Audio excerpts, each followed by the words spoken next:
Have you ever wondered who were the most influential Viking leaders?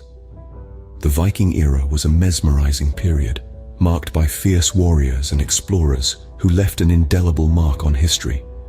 Today, we delve into the lives of some of the most legendary Viking leaders and their extraordinary exploits. Our first stop is the 9th century, home to a hero of epic proportions, Ragnar Lothbrok. Ragnar, whose adventures are chronicled in the saga of Ragnar Lothbrok, is often a subject of scholarly debate, with some arguing he may be an amalgamation of several Viking chieftains. This legendary figure fought mythical beasts, attempted to conquer Britain with just 2 ships, and set the precedent for Viking protection ransoms during the 845 CE raid on Paris. Next, we encounter Ivar the Boneless, purportedly Ragnar's son. Ivar's life, as documented in the saga of Ragnar Lothbrok, the tale of Ragnar's sons, and the Gesta Danorum, is as intriguing as it is controversial. He is often associated with the leader of the great heathen army that invaded Britain in 865 CE. However, whether Ivar existed as depicted in the sagas remains a topic of ongoing debate. We then journey to the kingdom of West Francia, where we meet Rollo of Normandy, a Viking raider turned founder of Normandy. Rollo, following the siege of Paris in 886 CE, was offered land and a royal bride by Charles the Simple in exchange for his loyalty and protection against Viking raids. We also explore the life of Eric the Red, an Icelandic explorer renowned for being the first to settle Greenland. Eric's saga, much like his father's, is one of exile, exploration, and eventual settlement in a foreign land. Lastly, we honor Leif Ericsson, Eric the Red's son, who is credited with landing in North America some 5 centuries before Christopher Columbus. Leif's remarkable journey continues to captivate and challenge our understanding of early exploration. Let's start our journey with the first leader, Ragnar Lothbrok. Ragnar Lothbrok, an amalgam of several Viking chieftains, is the hero of the saga of Ragnar Lothbrok. The saga paints Ragnar as a legendary figure of epic proportions, a Viking chieftain of immense courage and cunning. In the saga, Ragnar's exploits are nothing short of fantastical. He is said to have battled dragons, a feat that symbolizes his daring spirit and fearlessness. But it's not just mythical beasts that Ragnar fought. The saga tells us that this audacious leader also attempted to conquer Britain with a fleet of just 2 ships. The audacity of this venture speaks volumes about Ragnar's ambition and his confidence in his Viking warriors.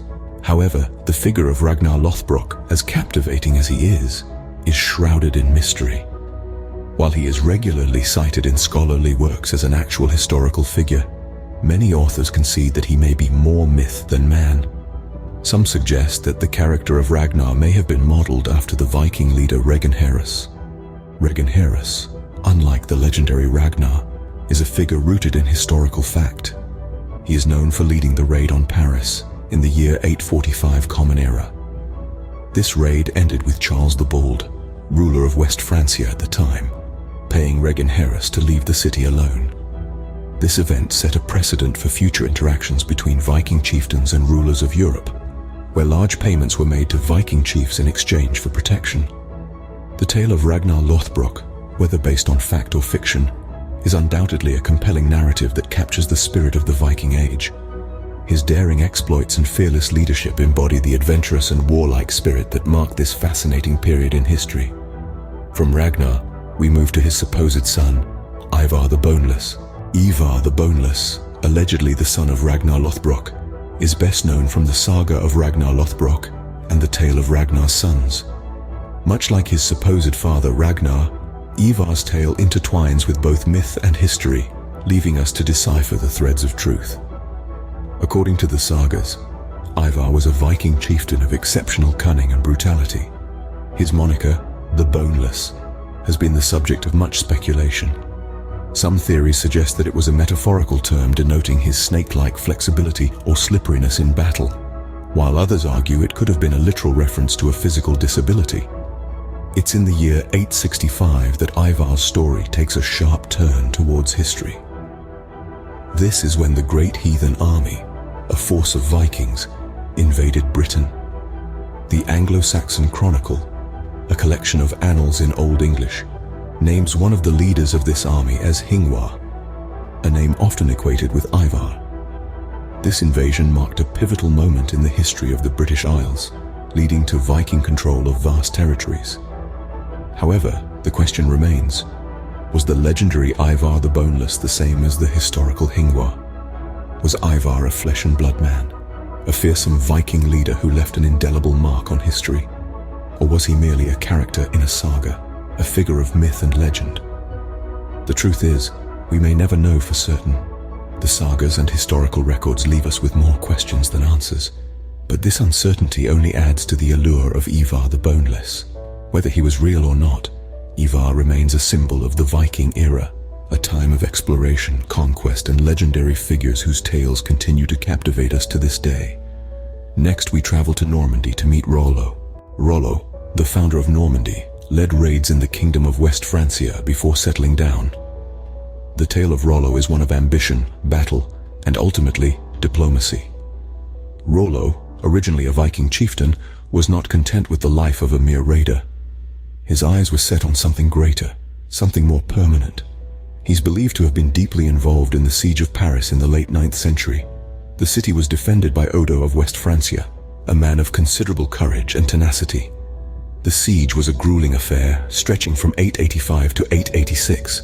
The Vikings were relentless, and the city's defenders fought with the desperation that only those protecting their homes can muster. But the siege only ended when Charles the Fat, a man named not for his physical girth, but for his vast wealth, paid the Vikings to leave. This was not the first time that such a tactic was used. It was a dangerous precedent, one that only encouraged further Viking aggression. Yet Rollo remained in the region. He raided settlements, but he also began to build something. He began to build a life not just for himself, but for his people. This was not the life of a raider, but of a ruler.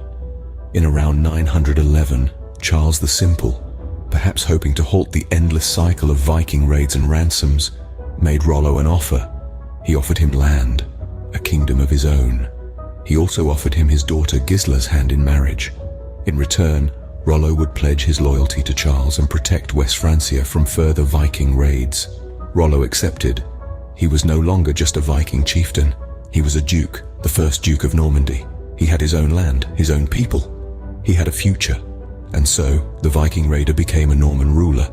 His descendants would go on to shape the course of European history. But that is a story for another time. For now, we now sail to Greenland with Eric the Red. Eric the Red, an Icelandic explorer, was the first to settle Greenland. Now, why was that? Well, Eric's journey to Greenland began with a bit of trouble back home in Iceland. Like his father before him, Eric found himself on the wrong side of the law. His crime: killing a man. The consequence: a 3-year exile, banished from the land he called home. During this forced sabbatical, Eric turned his gaze westward. There, he had heard, lay a land where Norse sailors had tried and failed to establish settlements. With nothing but time on his hands, Eric set sail, exploring this new land throughout his 3-year exile. What he found was a vast, unoccupied land, ripe for settlement. He named it Greenland, perhaps as a marketing ploy to encourage others to join him.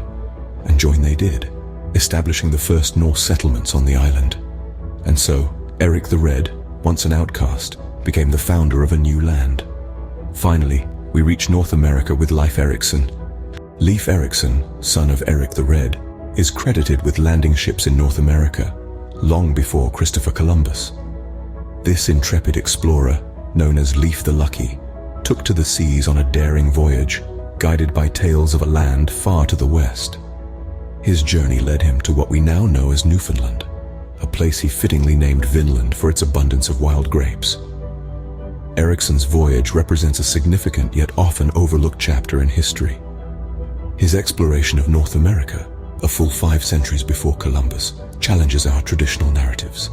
This achievement underscores the remarkable capabilities of the Vikings as seafarers and explorers, shattering any preconceived notions of a world unknown beyond Europe's horizons. Ericsson's legacy is one of courage, curiosity, and the relentless pursuit of the unknown.